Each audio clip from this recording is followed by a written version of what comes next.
Please join me in prayer.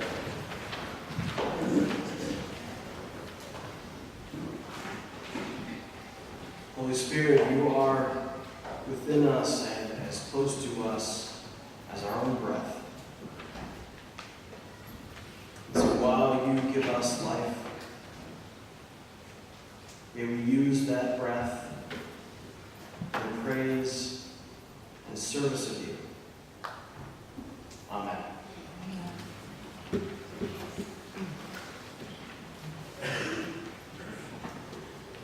So this morning I'm focusing on the second reading from Acts, the one with Peter and the unclean tablecloth coming down and hovering back up and tempting him with forbidden food and then sending him to go talk to forbidden people.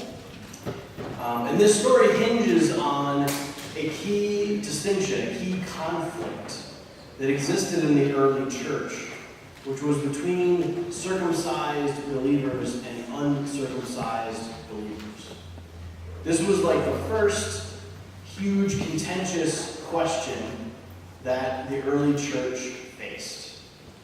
Were they going to allow uncircumcised believers, Gentiles otherwise, unclean persons, into community? Were these people going to be allowed to follow Jesus without first becoming Jews? Without first becoming circumcised? Now this is not a distinction that we worry about any longer. In fact, it isn't even a conversation that I would be comfortable having. I don't know how I would broach the topic without just feeling and probably seeming ridiculous and overreaching, right? So this was a knockdown, drag-out conflict in the early church that now we don't even really want to discuss. Like, it's not an issue. You know, it'd be TMI if he told us, right? We don't. This isn't what we're worried about. The thing is that might tempt us to think that we have outgrown the idea that some people are clean and some people are unclean for weird, arbitrary reasons. We have not. We have not outgrown that idea at all, really, in my view.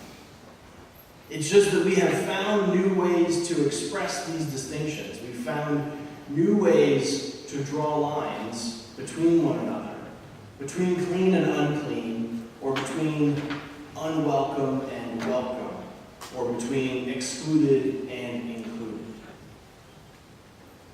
And just like in the past, these reasons don't in themselves justify these distinctions, but they do to us. And we might even have knockdown, drag-out conflicts about these distinctions.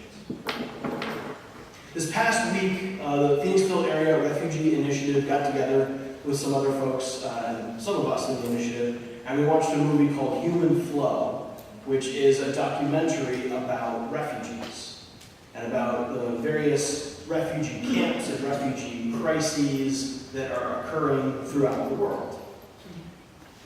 Around the 1940s, the end of World War II, there were actually only, according to this documentary, about 16 countries that had any kind of fence or wall at their border. Most countries didn't have fences or walls separating them from other countries.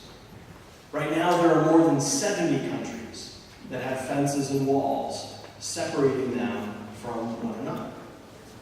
And the big difference that has happened since the 1940s is that refugees have been given rights under international law, and there have been more of them, more displaced persons now that we acknowledge than were, let's say, 100 years ago, due to war, due to famine, politics, all sorts of things. And different countries react to this differently. They interviewed someone in Jordan that has received about 1 million refugees, or with their population, that would be the equivalent of the United States receiving 60 million refugees. So imagine 60 million refugees entering our country over the course of a few years, what upheaval that would cause. Proportionally, that's what happened but they have remained committed to these people who have come into their country. Lebanon is an even more extreme example. 1 out of every 3 people in the country of Lebanon is a refugee. That's the equivalent of 100 million refugees coming into the United States. Again, imagine the commitment, the political will, the empathy that would require for us to do. 100 million refugees. By contrast, for us, when we allow 100,000 refugees into the country, that's a huge number. That's higher than it has been for a lot of our history. 100,000. And we were actually very uncomfortable with that number, and so we reduced it to 25,000. So that seemed more manageable. And now it's functionally close to 0. Technically, it's about 10,000 and change, but functionally, there are very few refugees coming into the country. It's one of the things that Perry has learned as we've learned more about the refugee crisis and the process, is that there are just very few people being let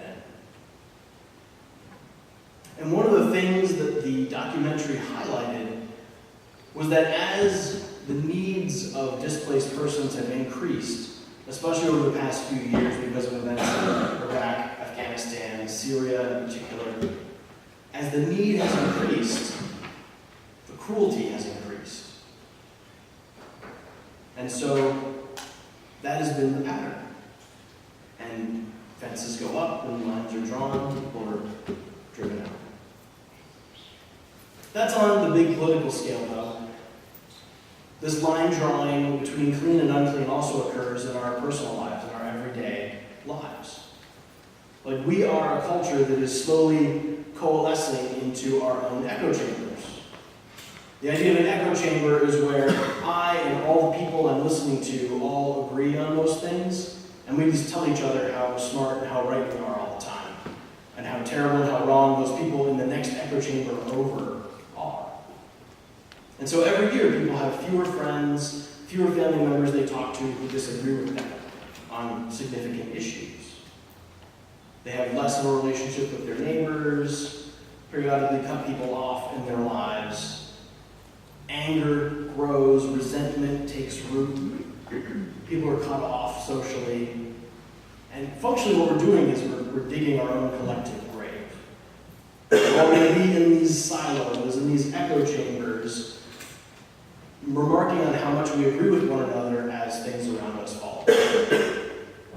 And then we'll wonder, why can't we work together? Why can't we have empathy for one another? Why isn't there more community? One of the reasons the Bible remains meaningful, I think, is because we as human beings are faced with the same challenges over and over and over and over again. The same challenges that in different forms past people have faced, including the people whose lives are described in the Bible and the people who wrote the Bible. They were facing similar challenges to the ones that we face now.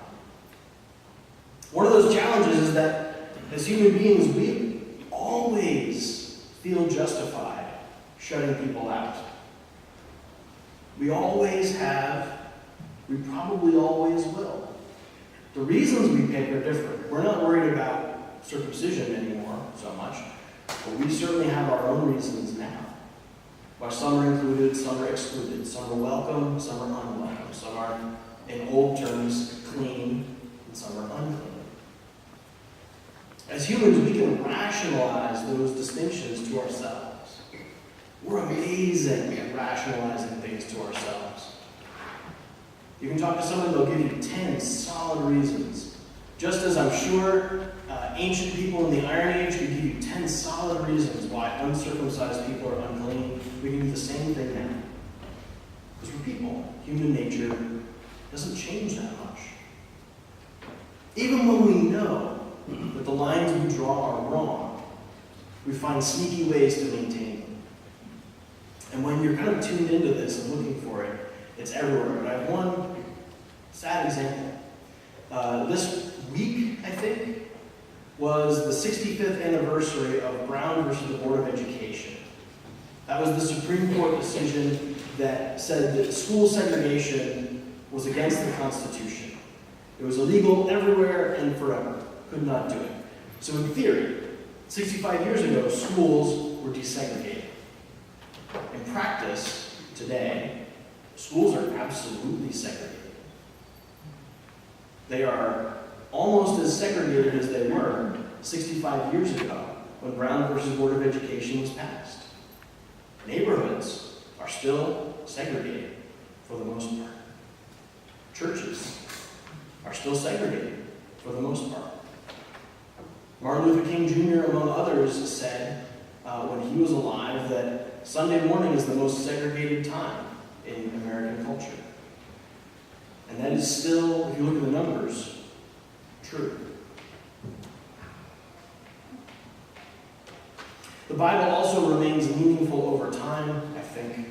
One of the reasons it remains meaningful over time is that when faced with these challenges, whether today or in the distant past, I think that God tends to give us the same answers.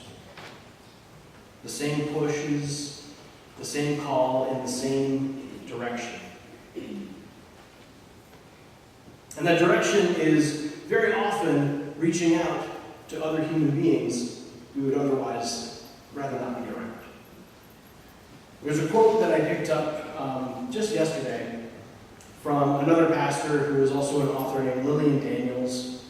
You may not have heard of her. There's no reason you necessarily would have. And it was a pretty pithy quote. I liked it. It says, "Any idiot can find God on a mountaintop. The real challenge is finding God in the company of others as annoying as I am." I thought that was rock solid. I thought that was good.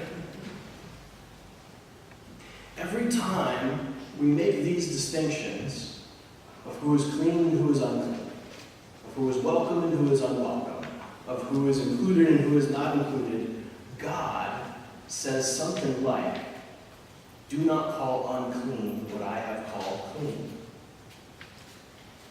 That was true for Peter, having his vision of the tablecloth. That is still true for us today, I think. It turns out God does not create trash. It turns out God doesn't make garbage. God doesn't create disposable people. Ever. At all. No matter how much we don't like them or what justifications we come up with.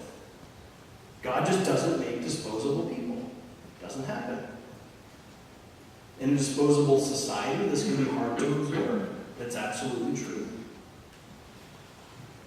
And so every time we put up a wall or lock a door or draw a line or find a sneaky end run around to exclude people we see as unclean or unworthy or unwelcome, all we're doing is excluding ourselves from God's presence. We think we're cutting them off. In reality, we cut ourselves off. We think we're putting up defenses to keep God safe with us. And what we're doing is we're putting up defenses to keep ourselves safe from God.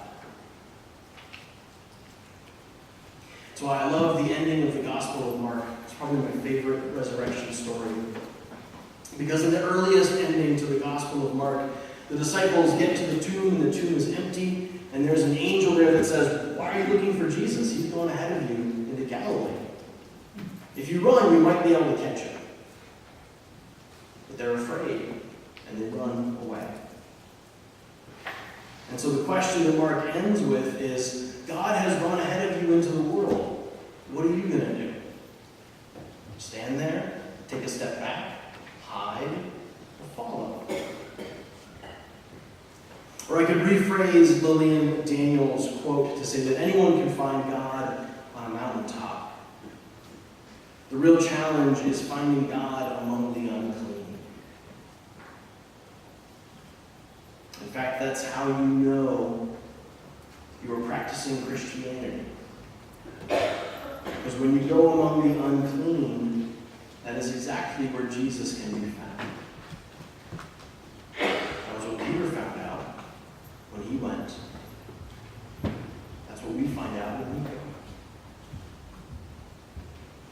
Peter had his vision of the tablecloth calling on him to defile himself by eating unclean food. And he was sent to find people who he felt would defile him, who gave him that same reaction that unclean food does. And when he got there, what did he find? God was already there. So this sermon ends with a call for us to do some soul searching. Who is it that we think is unclean? I guarantee there's someone for each of us. Some group, some organization, some culture, some type. I can't tell you what yours is, but it's there. If you have trouble figuring it out, check your social media feed. You might get some hints.